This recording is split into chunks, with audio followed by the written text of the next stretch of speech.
Hello friends, कल हमने क्या पढ़ा था। कल का जो हमारा लेक्चर था उसमें हमने देखा था कि जो नेफ्रॉन होता है उसकी स्ट्रक्चर के बारे में हमने डिस्कस किया था। नेफ्रॉन की संरचना के बारे में हमने पढ़ा था कि नेफ्रॉन कितने तरह के नेफ्रॉन होते हैं। दो तरह के हमने नेफ्रॉन देखे थे। एक होता था कोर्टिकल नेफ्रॉन जिसको हम वल्कुटीय नेफ्रॉन बोलते थे, और एक होता था मेडुलरी नेफ्रॉन। आज एक बार उस नेफ्रॉन की स्ट्रक्चर के बारे में थोड़ा और देखते हैं कि कौन कौन सा। अब कल तो हमने सिर्फ उसकी स्ट्रक्चर देखी थी कि कौन कौन से पार्ट होते हैं, अब उनकी क्या क्या खास बात होती है वो अपन थोड़ा सा देखते हैं नेफ्रॉन के बारे में। तो मैं एक बार फिर से नेफ्रॉन की स्ट्रक्चर यहाँ पे मैं ड्रॉ करता हूँ।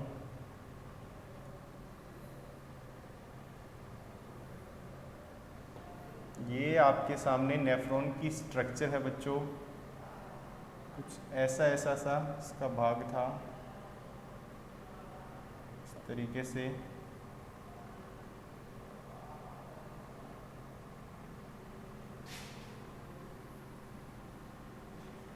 ये आपका नेफ्रॉन था।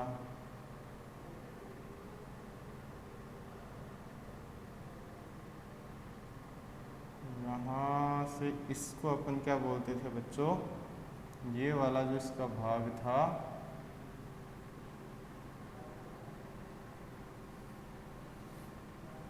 ये आपके सामने जो स्ट्रक्चर दिखाई दे रही है ये किसकी है, नेफ्रॉन की स्ट्रक्चर है।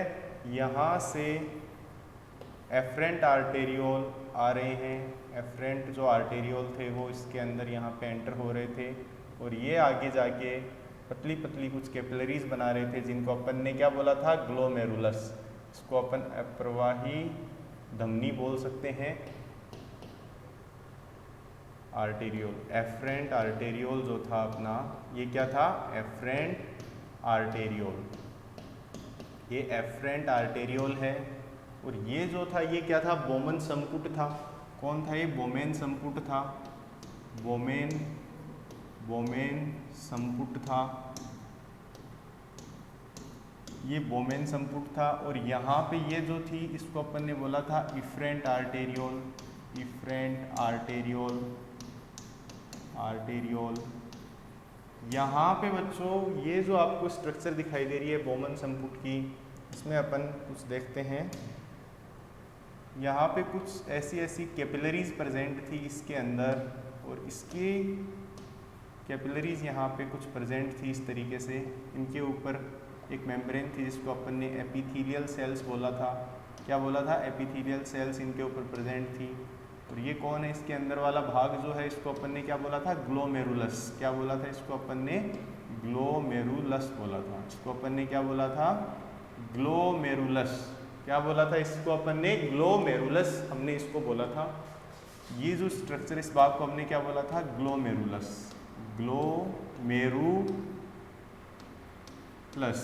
ग्लोमेरुलस हमने इसको बोला था।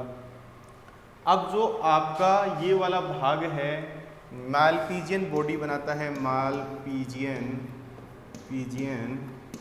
बॉडी जो बनाता है, मालपीजियन जो बॉडी का निर्माण करता है, वो कौन करता है मालपीजियन बॉडी का निर्माण, आपका ग्लोमेरुलस और आपका बोमेन संपुट। ग्लोमेरुलस और मेरुलस और आपका बोमेन संपुट। बोमेन संपुट जो हैं वो क्या करते हैं, संपुट जो हैं वो किसका निर्माण करते हैं, मालपीजियन बॉडी का निर्माण करते हैं। ये है समीपस्थ कुंडलित नलिका। अपन ने ये क्या देखी थी, यहाँ पे ये वाला जो भाग है ये क्या था, समीपस्थ कुंडलित नलिका। समीपस्थ कुंडलित नलिका, कुंडलित नलिका, कुंडलित नलिका। अब यहाँ पे बच्चों कुंडलित नलिका हमने देखी थी। ये वाला जो भाग था इसको अपन ने बोला था अवरोही लिम्ब। अवरोही लिम्ब, इसको हमने क्या बोला था, अवरोही लिम्ब। और ये जो नीचे वाला भाग था इसको अपन ने क्या बोला था, हेनले लूप। हेनले लूप बोला था इसको अपन ने। क्या बोला था इसको अपन ने, हेनले लूप बोला था। अब जो बच्चों इसका जो भाग होता है, अब इसके बारे में आज अपन थोड़ा डिस्कस करेंगे। और ये वाला जो भाग है इसको अपन ने क्या बोला था, आरोही लिम्ब, आरोही आरोही लिम्ब, आरोही लिम्ब, आरोही लिम्ब बोला था। और ये वाला जो भाग था ये थी दूरस्थ कुंडलित नलिका, दूरस्थ दूरस्थ कुंडलित कुंडलित कुंडलित नलिका, ये क्या थी? दूरस्थ कुंडलित नलिका थी। अब बच्चों इसके अंदर हम क्या, सर ऐसी संरचना तो आपने कल भी बताई थी, लेकिन आज इसके कुछ पार्ट्स और देखते हैं कि इसमें कौन कौन सी। ये थी संग्रहित नलिका, ये क्या थी आपकी? संग्रहित नलिका, ये आपकी क्या थी बच्चों? संग्रहित नलिका थी, जिसको हमने क्या बोला था? कलेक्टिंग डक्ट भी बोला था। अब इसके अंदर क्या होता है? अब इसका जो ये वाला भाग है यहाँ पे एफरेंट आर्टेरियोल, अब इसमें ऐसे देखते हैं कि कौन सा सबसे ज़्यादा पारगम्य कौन सा है। अब ये इसके कौन कौन से भाग थे? जो सबसे पहला जो भाग था बच्चों, उसको अपन ने बोला था समीपस्थ नेफ्रॉन, यानी प्रोक्सिमल नेफ्रॉन बोला था अपन ने इसको, प्रोक्सिमल नेफ्रॉन, प्रोक्सिमल नेफ्रॉन बोला था, प्रोक्सिमल नेफ्रॉन बोला था। इसका मतलब होता है समीपस्थ नेफ्रॉन, समीपस्थ नेफ्रॉन बोला था, नेफ्रॉन बोला था। इसमें कौन कौन आ जाता है? समीपस्थ नेफ्रॉन के अंदर कौन कौन आ जाता है? समीपस्थ नेफ्रॉन के अंदर आपका बोमन कैप्सूल आ जाता है, पीसीटी आ जाता है, बोमन कैप्सूल आ जाता है इसके अंदर, बोमन कैप्सूल आ जाता है, जिसको अपन बोमन संपुट बोलते हैं, बोमन कैप्सूल आ जाता है, यानी बोमेन संपुट बोलते हैं, बोमेन संपुट बोलते हैं, संपुट बोलते हैं, संपुट बोलते हैं। और कौन आता है? और इसके अंदर कौन कौन आ जाता है? बोमेन संपुट आ जाता है, ग्लोमेरुलस आ जाता है, ग्लोमेरुलस आ जाता है, ग्लोमेरुलस आ जाता है इसके अंदर। और आपका कौन सा भाग आएगा बच्चों इसके अंदर? ग्लोमेरुलस, और कौन सा भाग आ जाएगा? ग्लोमेरुलस आ जाएगा, बोमेन संपुट आ जाएगा, और कौन सा भाग आ जाएगा इसके अंदर? बोमेन कैप्सूल आ गया, एफरेंट आर्टेरियोल आ गया। अब अपन बात करते हैं, और ये जो आपका आरोही लिम्ब भी इसमें ही आ जाता है, आरोही लिम्ब, आरोही लिम्ब भी आ जाता है, आरोही लिम्ब आ जाता है। और बच्चों इसके अंदर फिर जो सेकंड पार्ट था वो कौन था? जो सेकंड जो पार्ट था वो था दूरस्थ नेफ्रॉन, यानी डिस्टल नेफ्रॉन। जो आपका डिस्टल नेफ्रॉन था, डिस्टल नेफ्रॉन जिसको अपन ने दूरस्थ नेफ्रॉन बोला था, उसके अंदर कौन आ जाता है आपका? डिसेंडिंग लूप आ जाता है, आरोही लिम्ब आ जाता है, आरोही लिम्ब आ जाता है। और कौन आएगा इसके अंदर? आरोही लिम्ब के साथ साथ में और कौन आएगा? आरोही लिम्ब आ गया, और दूरस्थ कुंडलित नलिका आ गई, दूरस्थ कुंडलित नलिका आ गई, दूरस्थ कुंडलित नलिका आ गई, दूरस्थ कुंडलित नलिका आ गई इसके अंदर। और जो हमारा लास्ट भाग था उसमें कौन आ जाएगा आपका? उसके अंदर आपकी कलेक्टिंग डक्ट आ जाएगी, यानी संग्रहित नलिका इसके अंदर आ जाएगी। कौन आ जाएगी? संग्रहित नलिका, संग्रहित नलिका, संग्रहित नलिका इसके अंदर आपकी आ जाएगी। अब बच्चों अपन किसकी बात करते हैं? अब अपन बात करेंगे कि इनकी ये वाला जो भाग होता है, आरोही जो भाग होता है, आरोही जो भाग होता है जो नीचे आ रहा है, जिसको अपन असेंडिंग लिम्फ बोलते हैं, जिसको बच्चों अपन क्या बोलते हैं? असेंडिंग लिम्फ बोलते हैं। इसको मैं एक बार रफ करना चाहूँगा, जिसको अपन असेंडिंग लिम्फ बोलते हैं, जिसको अपन ने क्या बोला है बच्चों? असेंडिंग लिम्फ बोला है।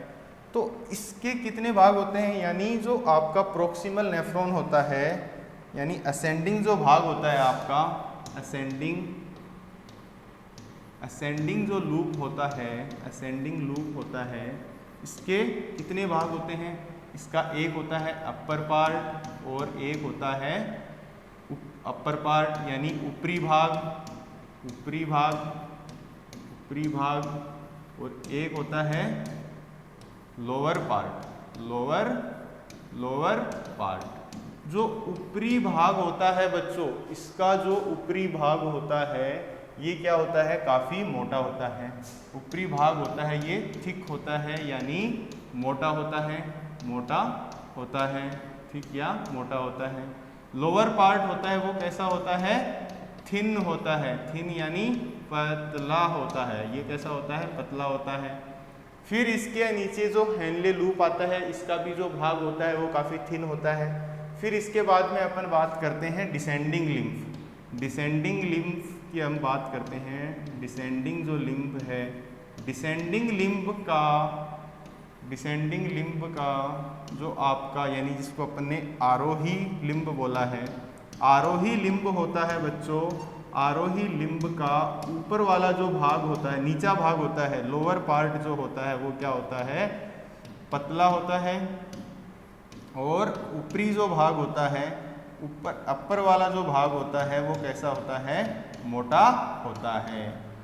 तो इसके बारे में आपको बहुत सारी चीज़ें याद रखनी है। जैसे आज अपन मैकेनिज्म पढ़ेंगे, क्रिया विधि पढ़ेंगे, यूरिन फॉर्मेशन की, मूत्र विसर्जन की हम क्रिया विधि पढ़ेंगे कि मूत्र का निर्माण कहाँ पे होता है। तो उसके लिए अपने को बहुत सारी चीज़ें आपको ध्यान में रखनी पड़ेंगी। ये जो बोमन कैप्सूल होता है इसके ऊपर कुछ सेल्स प्रेजेंट होती हैं जिनको अपन एपिथेलियल सेल्स बोलते हैं। ये होती हैं, इनको अपन क्या बोलते हैं बेटा, पोडोसाइट सेल्स बोलते हैं।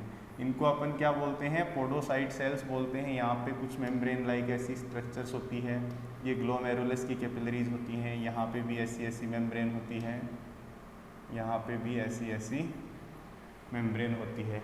तो ये जो आपका स्ट्रक्चर है, ये वाला जो पार्ट होता है इसका जो व्यास होता है वो क्या होता है, इसका व्यास होता है वो ज़्यादा होता है। और इसका जो व्यास होता है बच्चों, इफ्रेंट का जो व्यास होता है इसका व्यास कम होता है। इसका व्यास क्या होता है, कम होता है। इस वाली जो नली है इसका व्यास क्या होगा, कम होगा।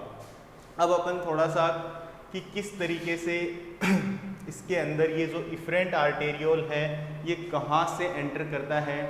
जो हमारी किडनी थी उसके अंदर एक एरोटा आता है, एक धमनी आती है बड़ी, वो कहाँ से एंटर करती है, कैलिक्स हाइलम से एंटर करती है। और हाइलम जो भाग है उसके थ्रू वो अंदर जाती है और अंदर जाने के थ्रू बाद में वो कहाँ पहुँचती है, मध्यांश भाग में पहुँचती है। मध्यांश भाग के अंदर रीनल जो कॉलम वो बर्टीनी है वहाँ से वो निकल के आगे किस में विभाजित हो जाती है, इफ्रेंट आर्टेरियोल के अंदर। और इफ्रेंट आर्टेरियोल जो है वो पूरी की पूरी किडनी के अंदर फैल जाता है। अब अपन क्या पढ़ेंगे, अब अपन पढ़ते हैं मूत्र विसर्जन की क्रिया विधि कि यूरिन फॉर्मेशन कैसे होता है, मूत्र निर्माण की क्रिया विधि को अपन अभी पढ़ेंगे। ये सारी चीज़ें आपको समझ आ गई होंगी। दो तरह के नेफ्रॉन होते हैं, एक कॉर्टिकल नेफ्रॉन होता है और एक मेडुलरी यानी एक वल्कुटीय नेफ्रॉन होता है। और जो दूसरा नेफ्रॉन होता है वो मध्यांश नेफ्रॉन होता है। जो वल्कुटीय नेफ्रॉन होता है वो 85% भाग जिसका होता है, वो नेफ्रॉन का जो 85% भाग है वो वल्कुटीय नेफ्रॉन का है। वल्कुटीय नेफ्रॉन कहाँ प्रेजेंट होगा, जो किडनी का आउटर भाग है, बाहरी भाग है जिसको अपन क्या बोलते हैं, वल्कुट, वहाँ पे प्रेजेंट होगा। और जो लोअर पार्ट है उसको अपन क्या बोलते हैं, मध्यांश बोलते हैं। तो मध्यांश में कौन होगा, जस्टा मेडुलरी नेफ्रॉन वहाँ पे प्रेजेंट होगा। ये चीज़ें कल हमने बहुत अच्छे से डिस्कस कर ली थी। कल फिर हमने कुछ और भी चीज़ें डिस्कस की थी, मैकुला डेंसा हमने डिस्कस किया था और जक्स्टा ग्लोमेरुलर सेल्स के बारे में हमने डिस्कस किया था कि जक्स्टा ग्लोमेरुलर सेल्स कौन सी होती हैं। अब बच्चों अपन यूरिन फॉर्मेशन की बात करते हैं। अगर हम यूरिन फॉर्मेशन की बात करें यानी ultra filtration of urine, mechanism of urine formation, mechanism of urine formation, mechanism of urine formation, urine formation, urine formation यानी मूत्र निर्माण की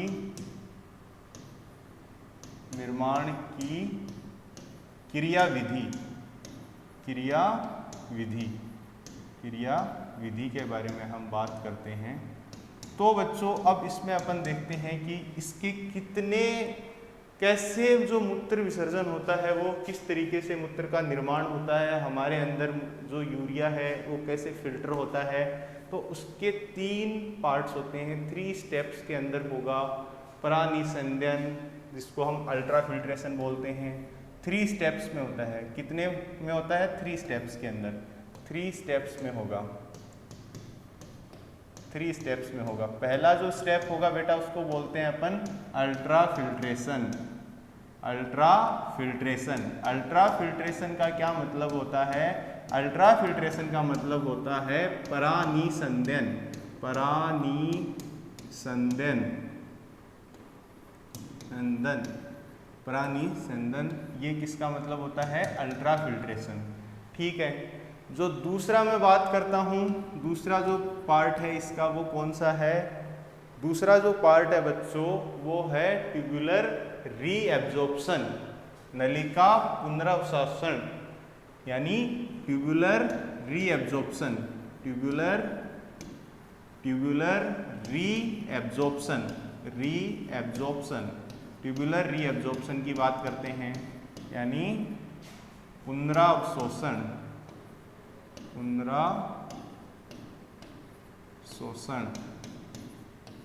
पुनरावशोषण यानी वापस से यूरिन, यानी रीएब्जॉर्प्शन, ट्यूबुलर रीएब्जॉर्प्शन। और जो तीसरा जो भाग है वो है बच्चों ट्यूबुलर सीक्रीशन, यानी नलिका सीक्रीशन, ट्यूबुलर सीक्रीशन, यानी सीक्रीशन का मतलब क्या होता है? स्त्रावण, यानी स्त्रावण। अब कैसे होगा ये स्त्रावण? ये 3 भाग हैं, 3 भागों के अंदर हम क्या पूरा करते हैं? अपना मैकेनिज्म ऑफ यूरिन फॉर्मेशन हमारा कंप्लीट हो जाता है कि ये किस तरीके से यहाँ पे यूरिन का फॉर्मेशन होता है। तो सबसे पहले अपन अपने प्रथम जो भाग है अल्ट्रा फिल्ट्रेशन प्रानिसंदन की बात करते हैं कि किस तरीके से अल्ट्रा फिल्ट्रेशन से यूरिन बनता है, क्या है अल्ट्रा फिल्ट्रेशन। तो सबसे पहले बच्चों मैं बात करूंगा आपके सामने अल्ट्रा फिल्ट्रेशन की। किसकी बात करूंगा? Ultra filtration, ultra filtration, ultra filtration यानी परानिसंदन।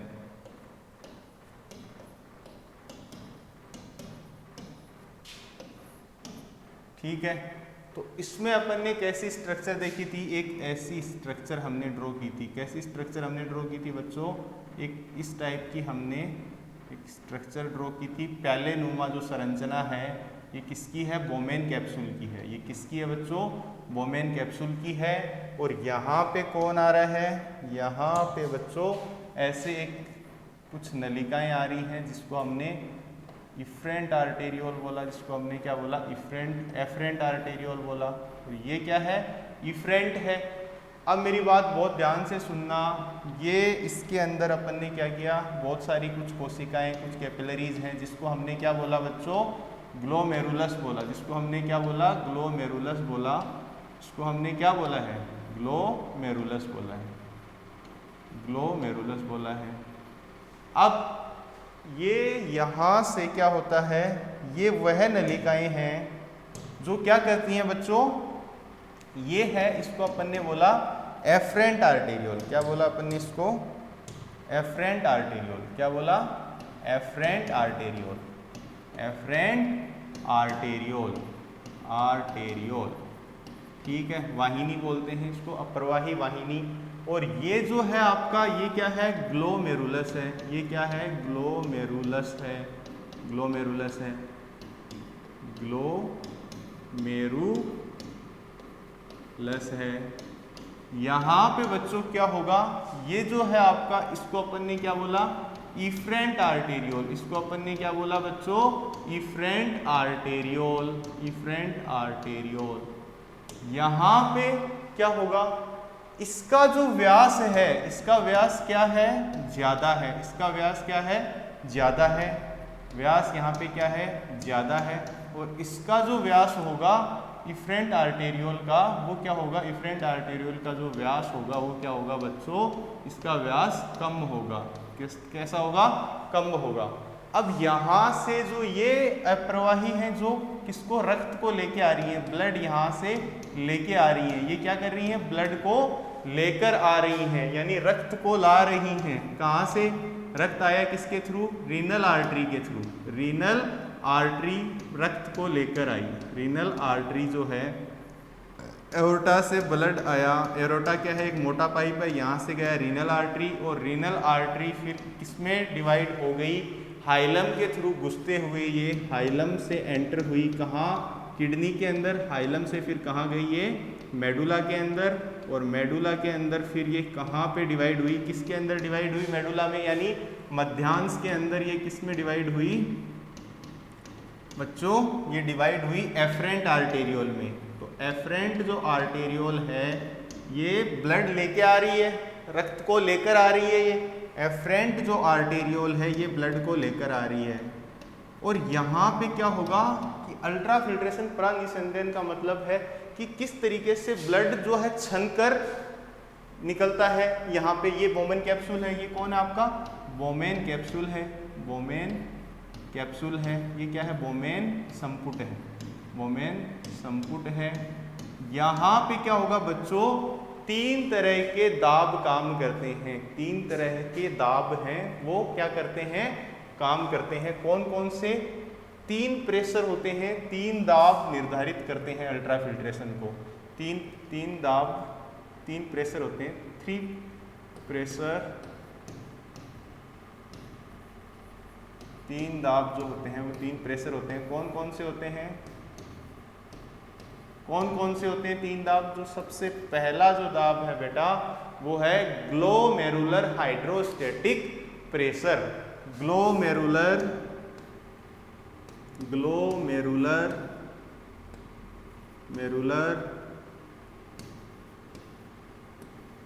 द्रव स्थिक प्रेशर, यानी ग्लोमेरुलर हाइड्रोस्टेटिक प्रेशर, हाइड्रोस्टेटिक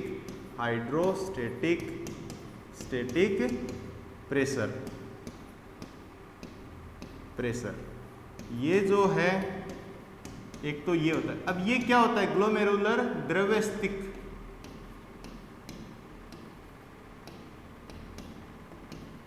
जो दाब होता है ये क्या करता है, द्रव्यस्थिक जो दाब होता है क्या है, जो ग्लोमेरुलर हाइड्रोस्टेटिक प्रेशर है वो क्या है। ग्लोमेरुलर हाइड्रोस्टेटिक प्रेशर वह फोर्स है जो इनके दोनों के व्यास के अंतर की वजह से आती है। एक तरफ से जो पाइप है वो काफी, उसका जो व्यास है काफी ज्यादा है, दूसरी तरफ से जो पाइप है उसका जो व्यास है बच्चों वो कम है। इन दोनों का जो व्यास है वो क्या है, कम है। अब व्यास कम होने की वजह से क्या होगा, अब एक तरफ से तो पानी, सपोज कोई पाइप है अपने पास, एक तरफ से मोटा है एक तरफ से पतला है, तो क्या होगा, इधर जो पतला वाला भाग है, जो पतला वाला पोर्शन है, वहां से जो पानी निकलेगा वो काफी अधिक दाब के साथ निकलेगा, अधिक प्रेशर की तरफ निकलेगा। तो यहाँ से जो एंटर हो रहा है ब्लड वो तो बहुत ज्यादा हो रहा है और निकल रहा कम है। तो यहाँ पे क्या पड़ेगा, एक प्रेशर पड़ेगा।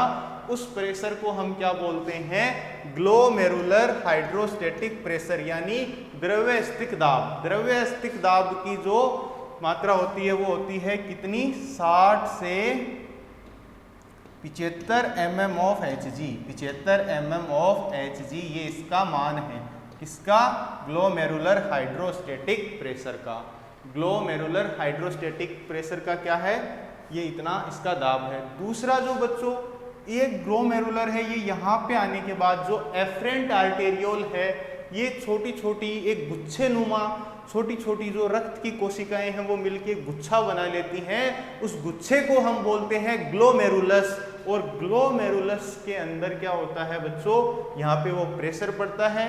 एक तो कौन सा प्रेशर लगता है, ग्लोमेरुलर हाइड्रोस्टेटिक प्रेशर लगता है, यानी ग्लोमेरुलर द्रव्यस्थिक दाब लगता है। उसके बाद में कौन सा आता है, जो दूसरा दाब है वो है कोलॉइडल ऑस्मोटिक प्रेशर, यानी ब्लड कोलॉइडल ऑस्मोटिक प्रेशर भी जिसको हम बोल सकते हैं colloidal osmotic pressure, colloidal osmotic pressure. इसको अपन क्या बोलते हैं, इसको बच्चों अपन बोलते हैं कोलॉइडी प्रासरण दाब, कोलॉइडी प्रासरण दाब, कोलॉइडी प्रासरण दाब इसको बोलते हैं।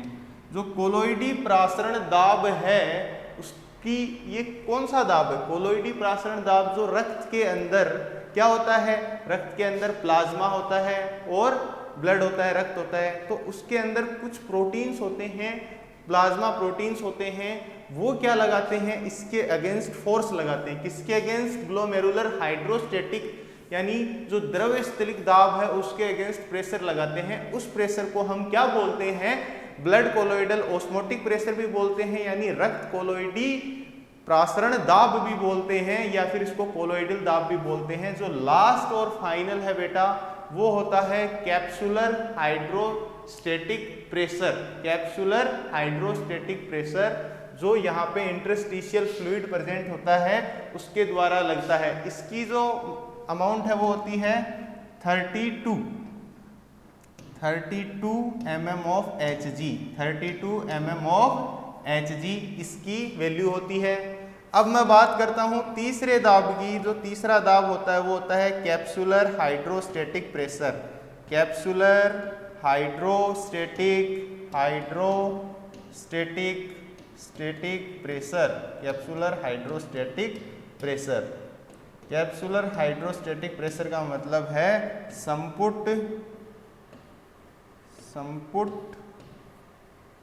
द्रव्यस्थलिक दाब, द्रव्यस्थलिक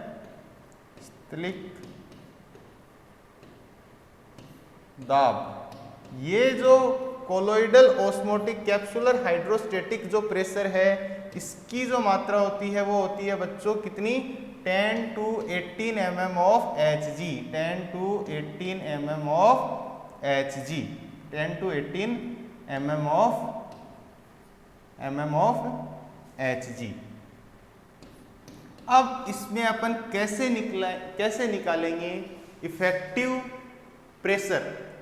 इफेक्टिव फिल्ट्रेशन जो रेट है, इफेक्टिव फिल्ट्रेशन रेट है, जो प्रभावी निसंधान जो रेट है, दर है, वो कैसे निकालेंगे? इफेक्टिव प्रेशर रेट कैसे निकालेंगे? इफेक्टिव प्रेशर रेट के लिए अपन बच्चों अभी देखते हैं, यहाँ पे अपन अभी इफेक्टिव प्रेशर रेट अपन निकालते हैं। इफेक्टिव प्रेशर रेट निकालने के लिए अपने को क्या करना पड़ेगा?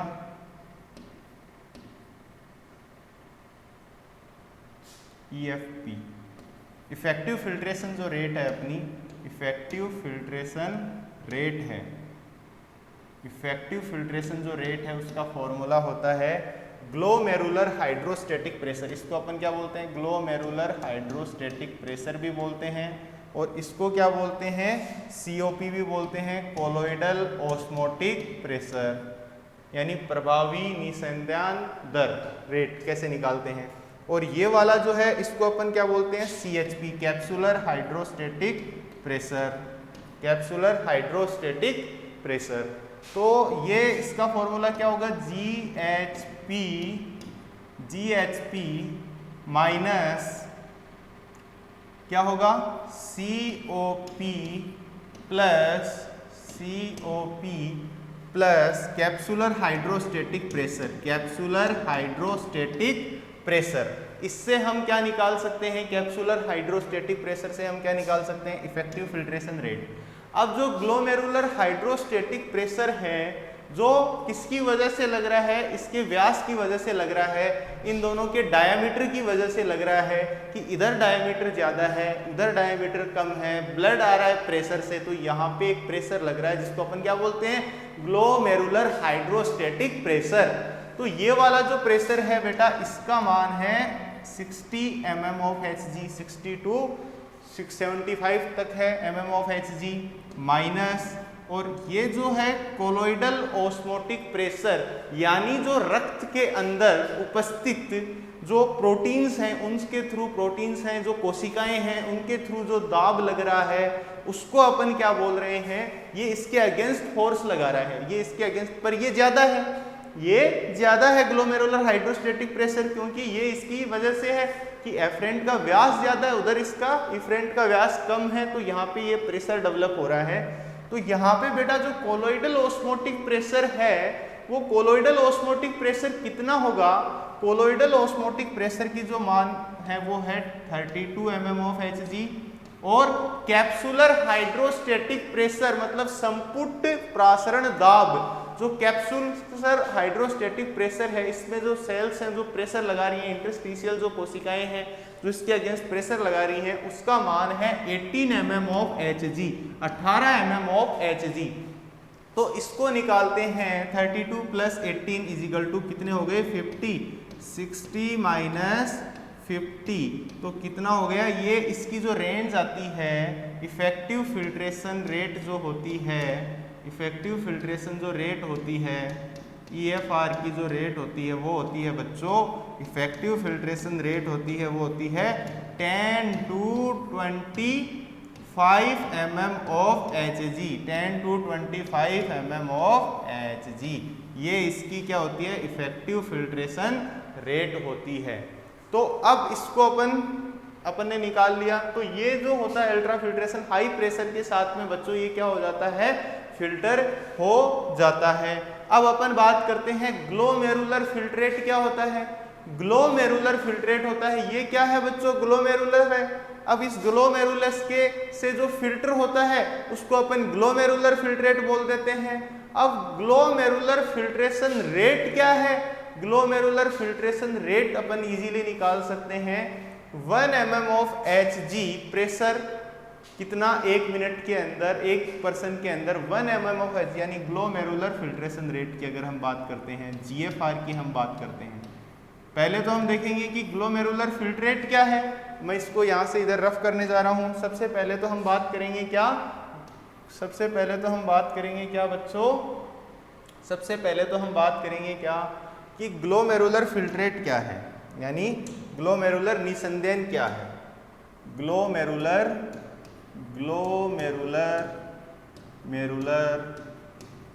फिल्ट्रेट क्या है, ग्लोमेरुलर फिल्ट्रेट क्या है।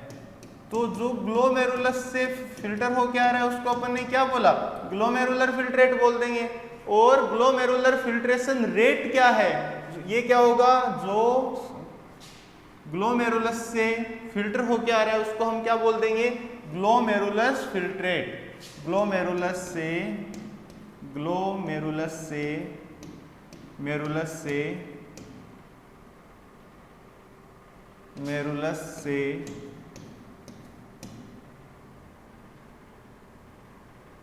जो फिल्टर हो रहा है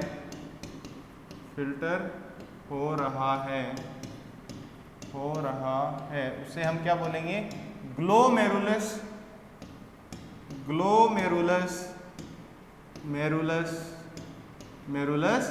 फिल्ट्रेट। इसको अपन क्या बोलेंगे, ग्लोमेरुलस फिल्ट्रेट बोलेंगे, ठीक है। और इसको अपन ने क्या बोला, ग्लोमेरुलस फिल्ट्रेट बोले। अब अपने पास आ रहा है ग्लोमेरुलस फिल्ट्रेशन रेट यानी GFR। ग्लोमेरुलस फिल्ट्रेशन रेट क्या होती है बच्चों, ग्लोमेरुलस फिल्ट्रेशन रेट जो होती है दोनों किडनियों से 1 मिनट के अंदर दोनों किडनियों से कितना फिल्ट्रेट पर मिनट में पास हो रहा है, पर मिनट में कितना फिल्ट्रेट पास हो रहा है दोनों वृक्कों से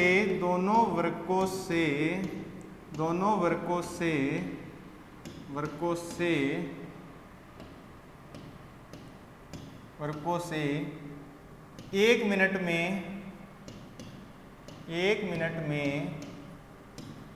में कितना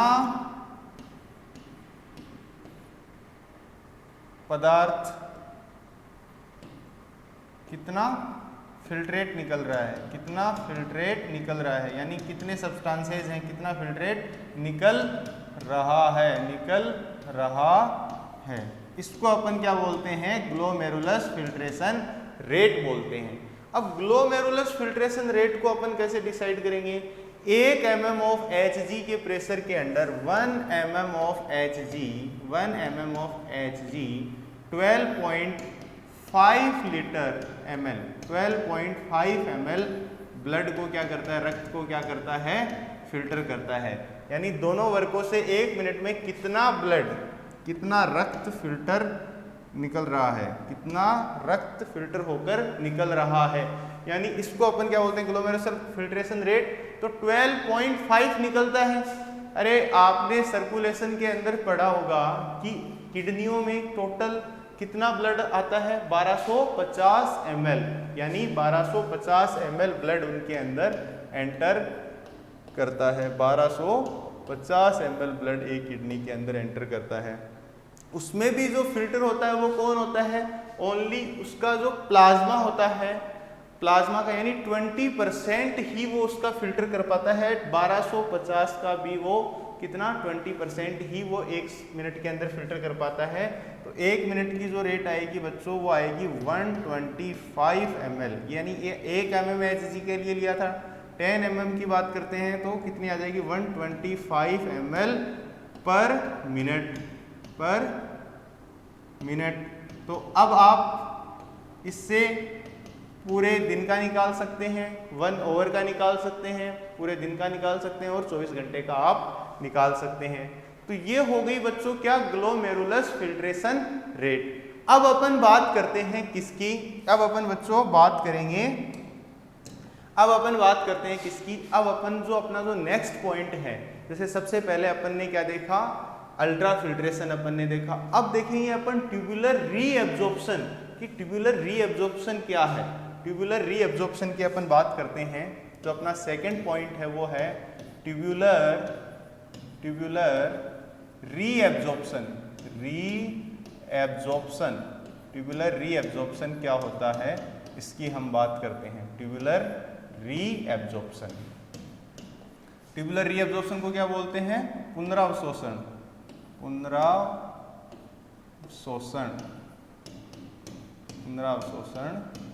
पुनरावशोषण यानी अब होगा क्या, अब इसके लिए एक बार अपन इस डायग्राम की हेल्प से देखते हैं। मैं एक बार ये पिक्चर यहाँ पे ड्रॉ करने जा रहा हूँ। ये जो आपका बोमेन संपुट है, चलो अपन इसको थोड़ा सा साफ करके यहाँ पे अच्छे से ड्रॉ करते हैं।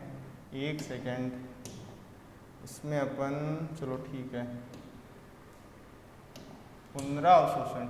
यहाँ पे ये मैंने क्या बनाया बच्चों, इस तरीके से बोमेन संपुट बनाया यहाँ पे मैंने, और ये यहाँ से निकलते हुए इस तरीके से जा रहा है। ये इसमें प्रॉक्सिमल कॉन्वोल्यूटेड ट्यूब्यूल है, और ये आपकी हो गई क्या, डीसीटी हो गई। यहाँ पे ये कन्वोल्यूटेड ट्यूब्यूल हो गया, ये हो गया। 1 सेकेंड, हाँ, तो यहाँ से इसको अपन क्या कर सकते हैं, ऐसे ऐसे कुछ स्ट्रक्चर आपको दिखाई दे रही है। तो ये वाला जो पोर्शन है, अरे 1 मिनट, इसको अपन दोबारा देखते हैं।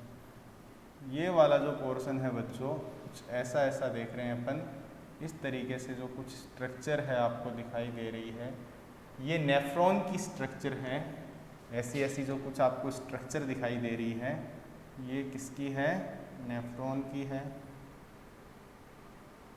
ये आपको नेफ्रॉन की स्ट्रक्चर दिखाई दे रही है। तो यहाँ से इसके अंदर क्या होगा, यहाँ से जो ब्लड आया, यहाँ से जो रक्त आया यहाँ पे, इसके थ्रू, किसके थ्रू, यहाँ पे ये जो आपका रक्त एंटर हुआ, ये इफ्रेंट है, ये एफ्रेंट है, और ये क्या है, इफ्रेंट है। ये एफ्रेंट आर्टेरियोल है, और ये कौन है, इफ्रेंट आर्टेरियोल है, इफ्रेंट आर्टेरियोल है। और ये बच्चों कौन है, यहाँ पे कुछ कोशिकाएं हैं ऐसी, जिसने यहाँ पे क्या बना रखा है, ये ग्लोमेरुलस बना रखा है। ये कौन है, ये जो इफ्रेंट आर्टेरियोल है, ये आगे जाकर किस में विभाजित हो गया, ग्लोमेरुलस बनाया इसने। क्या बनाया, ग्लोमेरुलस। और ये जो नीचे है, इसको अपन ने क्या बोला, बोमेन संपुट इसको अपन ने बोला।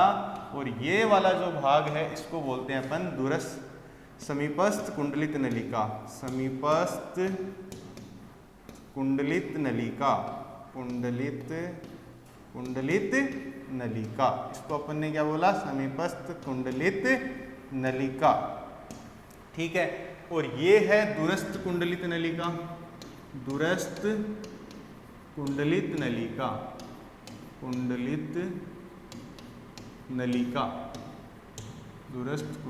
नलिका।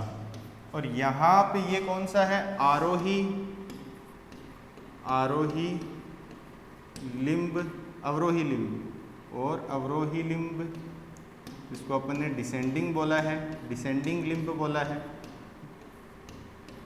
डिसेंडिंग लिम्ब बोला है, डिसेंडिंग लिम्ब बोला है। और इसको अपन ने क्या बोला है, आरोही लिम्ब। इसको अपन ने क्या बोला है, आरोही लिम्ब बोला है। और ये क्या है, हेनले लूप, हेनले लूप है। अब बच्चों इसके अंदर क्या होगा, यहाँ से मेरी बात बहुत ध्यान से सुनना, यहाँ से जो इसमें से फिल्ट्रेट आएगा, यहाँ से कौन आएगा, इसमें फिल्ट्रेट आएगा, छनकर जो आया, जो अल्ट्रा फिल्ट्रेशन का अपना जो प्रोसेस हुआ, उसमें से यहाँ पे जो कुछ कोशिकाएं हैं, जो अल्ट्रा फिल्ट्रेशन था, परानिसंधान था, परानिसंधान में क्या हो रहा था कि 3 प्रेशर थे, glomerular hydrostatic pressure, glomerular capsular pressure और ब्लड कोलोइडल ऑस्मोटिक प्रेशर। उन जो तीनों दाबों की वजह से यहाँ पे क्या होगा, जो रक्त आता है छनकर, इसमें जो रक्त आया, तो उसके साथ में जो बोमेन संपुट है बेटा आपका, ये जो आपका बोमेन संपुट है, तो बोमेन संपुट के अंदर क्या होगा, कुछ यहाँ पे Na+ आ गया, यहाँ पे ग्लूकोज आ गया, यहाँ पे आपके सॉल्ट्स आ गए और यहाँ पे यूरिया आ गया। तो ये सारी कुछ क्या होगा बच्चों, एक्सक्रीटरी वेस्ट को छनने के साथ साथ में जो अपशिष्ट पदार्थ हैं, अपशिष्ट पदार्थों के साथ साथ में होगा क्या, अपशिष्ट पदार्थों के साथ साथ में कुछ आवश्यक जो हैं, जैसे ग्लूकोज है, फ्रक्टोज है, सॉल्ट्स हैं, ये भी कुछ इसके अंदर छनकर आ जाएंगे। अगर ये इसके अंदर छनकर आ गए तो क्या होगा, अब ये इसके अंदर छनकर आ गए, ये तो सारी क्या है बेटा, जरूरी है, क्या है, ये सारे के सारे कुछ जो जरूरी शरीर के थे, अपने मिनरल न्यूट्रिएंट्स थे, ये भी इसके अंदर छनकर आ गए। तो अब इनका क्या होगा, यहाँ पे आपको पता होगा कि ये जो एफरेंट आर्टेरियोल आया, ये एफरेंट आर्टेरियोल फिर ग्लोमेरुलस बनाता है, और ये कहाँ जाएगी आगे, या तो ये अगर कोर्टिकल नेफ्रॉन है तो कोर्टिकल नेफ्रॉन के अंदर तो ये जो एफरेंट आर्टेरियोल है ये पेरीट्यूबुलर कैपिलरीज बनाएगी, पेरीट्यूबुलर कैपिलरीज बनाएगी, कैपिलरी बनाएगी, पेरीट्यूबुलर कैपिलरी बनाएगी। और ये किसके अंदर होगी, ओनली कोर्टिकल नेफ्रॉन के अंदर, कोर्टिकल नेफ्रॉन के अंदर।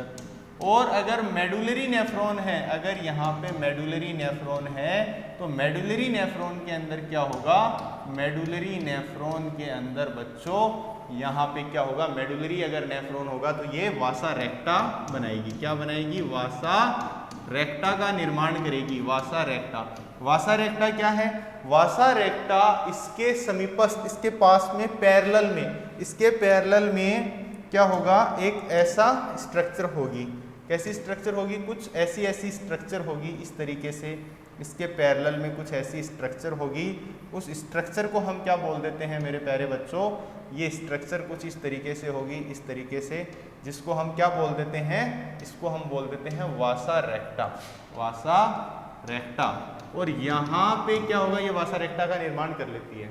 अब बच्चों तो अपनी बात क्या थी कि पुनरावशोषण, यानी जो यहाँ पे छनकर आए अल्ट्रा फिल्ट्रेशन से जो कुछ अपशिष्ट के साथ में कुछ जरूरी चीजें भी आ गई, तो यहाँ पे ये क्या है आपका समीपस्थ कुंडलित नलिका, यानी इसको अपन क्या बोलते हैं, पीसीटी, पीसीटी क्या बोलते हैं, इसको अपन पीसीटी बोलते हैं, क्या बोलते हैं इसको अपन, पीसीटी, प्रोक्सिमल कॉन्वुलेटेड जो ट्यूब्यूल है आपका, प्रोक्सिमल कॉन्वुलेटेड जो ट्यूब्यूल है आपका, इसके अंदर क्या होगा बच्चों, रीएब्जॉर्प्शन होगा, यानी पुनरावशोषण होगा। यहाँ पे जो कुछ जरूरी ग्लूकोज, कुछ सॉल्ट्स और ये जो कुछ मॉलिक्यूल्स हैं, इनका क्या होगा, रीएब्जॉर्प्शन होगा, रीएब्जॉर्प्शन होगा, रीएब्जॉर्प्शन होगा,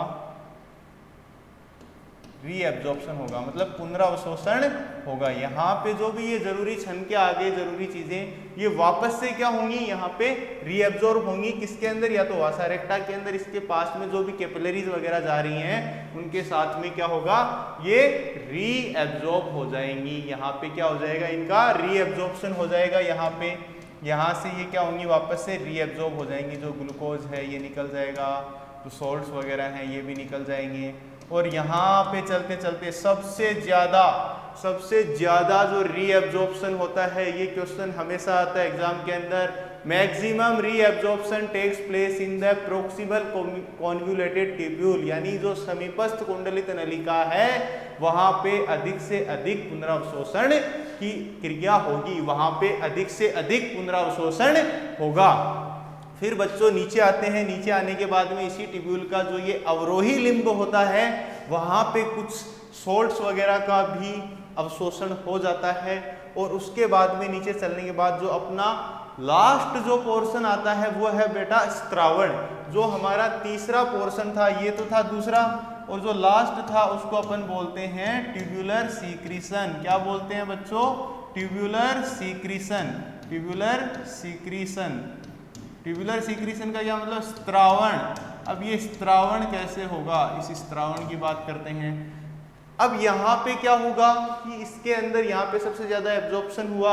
एब्जॉर्प्शन होने के बाद में कई बार क्या होता है, और भी कुछ अपशिष्ट पदार्थ होते हैं जो ब्लड के अंदर प्रेजेंट होते हैं, जैसे क्रिएटिनिन है, यूरिया है, जैसे हिप्यूरिक एसिड हो गया आपका, अपन ने देखा था हिप्यूरिक एसिड हो गया, क्रिएटिनिन हो गया, क्रिएटिनिन हो गया, और आपके कुछ सोडियम आयंस हो गए, या फिर कुछ HCO3 हो गए। तो ऐसे जो कुछ आयंस हैं इनका जो सीक्रीशन है, इनका जो स्त्रावण है, ये हमारी जो नलिका है, कौन सी? जो आपकी दूरस्थ कुंडलित नलिका है, दूरस्थ कुंडलित नलिका के अंदर किसका स्त्रावण हो जाएगा? इन सारे के सारे जो सेगमेंट्स हैं, ये वाला जो पोर्शन है दूरस्थ कुंडलित नलिका, जिसको अपन ने क्या बोला है? Distal convoluted tubules. जिसको अपन ने क्या बोला है बच्चों? Distal convoluted tubules, DCT, distal convoluted tubules. इसके अंदर क्या होगा? ये जितने भी एक्सक्रीटरी वेस्ट हैं इन सब का क्या हो जाएगा? यहाँ पे सीक्रीशन हो जाएगा, और यहाँ पे सीक्रीशन होने के बाद में स्त्रावण हो जाएगा, और स्त्रावण होते ही क्या होगा बच्चों? ये यहाँ से ये जो DCT है, DCT आगे जाके किसमें खुलेगा? संग्रहित नलिका, संग्रहित नलिका के अंदर खुलेगा, यानी कलेक्टिंग डक्ट के अंदर खुलेगा। इसको अपन क्या बोलते हैं? कलेक्टिंग डक्ट बोलते हैं। इसको अपन क्या बोलते हैं?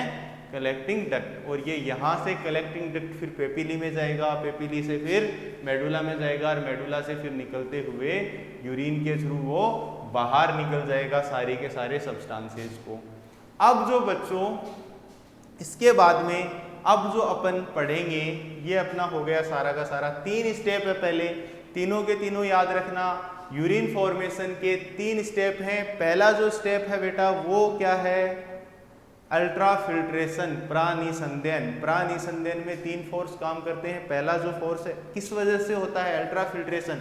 अल्ट्राफिल्ट्रेशन आपने ग्लोमेरुलर की स्ट्रक्चर देखी, यहाँ का जो व्यास होता है ये ज्यादा होता है, इसका व्यास ज्यादा होता है, इसका व्यास कम होता है। इसकी वजह से एक दाब काम करता है, जिस दाब का नाम होता है ग्लोमेरुलर हाइड्रोस्टेटिक प्रेशर, यानी ग्लोमेरुलर द्रव्यस्थिक दाब। ग्लोमेरुलर द्रव्यस्थिक दाब की वजह से जो आपके मॉलिक्यूल्स होंगे, जो यहाँ पे ब्लड पे प्रेशर पड़ेगा, जिसकी वैल्यू कितनी थी? 60 to 75 mm of Hg थी।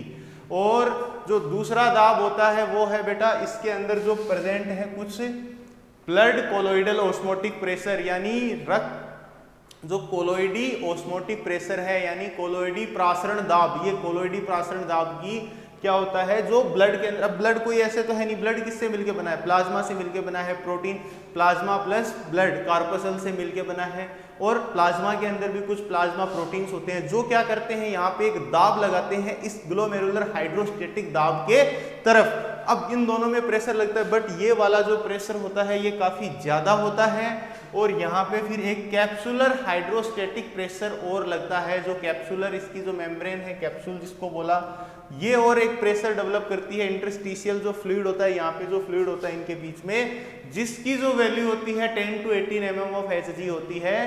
तो जो प्रभावी जो निसंदेह दर है, यानी इफेक्टिव फिल्ट्रेशन जो दर आती है अपने सामने, वो आती है 10 to 25 mm of Hg।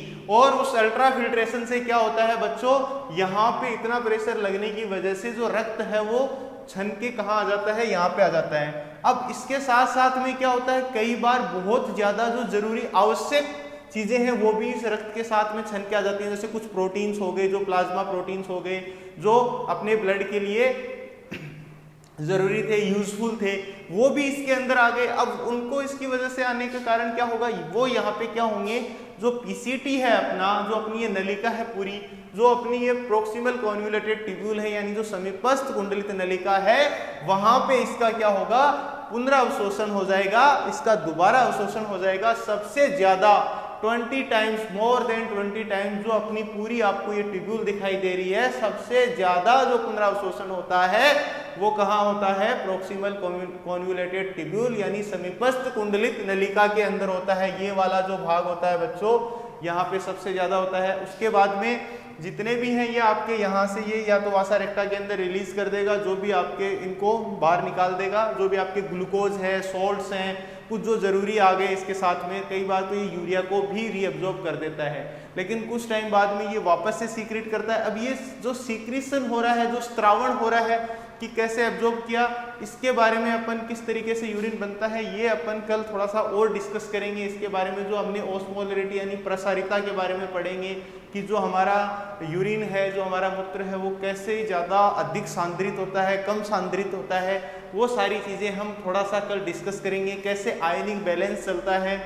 तो इसके बाद में देखो क्या हुआ, यहाँ से जो इंपॉर्टेंट चीजें छन के आई वो रीअब्जॉर्ब हो गई पीसीटी के अंदर। और भी बहुत सारे भाग हैं पीसीटी के बाद में, अवरोही भाग है, डिसेंडिंग लिम्फ है, यहाँ पे भी जैसे कुछ सोडियम आयंस वगैरह क्या होते हैं, अवशोषित होते हैं। हैनले लूप के अंदर भी बहुत सारा अवशोषण होता है, पानी जल वगैरह कुछ इंपॉर्टेंट चीजें होती हैं उनका अवशोषण होता है। लेकिन यहाँ पे क्या होगा, फिर कुछ जो ट्यूब्यूल्स के अंदर कुछ एक्स्ट्रा एक्सक्रीटरी वेस्ट थे, उनका सीक्रेशन कहाँ होगा, दूरस्थ कुंडलित नलिका यानी डिस्टल कॉन्वोल्यूटेड ट्यूब्यूल के अंदर। हिप्योरिक एसिड, क्रिएटिनिन, Na+, HCO3 वगैरह जितने भी इफेक्टिव जो आपके सब्सटेंसेस हैं उनका सीक्रेशन कहाँ हो जाएगा बच्चों, उनका सीक्रेशन हो जाएगा यहाँ पे डीसीटी के अंदर। अब डीसीटी से जितना भी आया यूरिया बन गया, अब ये यूरिया कहाँ जाएगा, कलेक्टिंग डक्ट के अंदर जाएगा।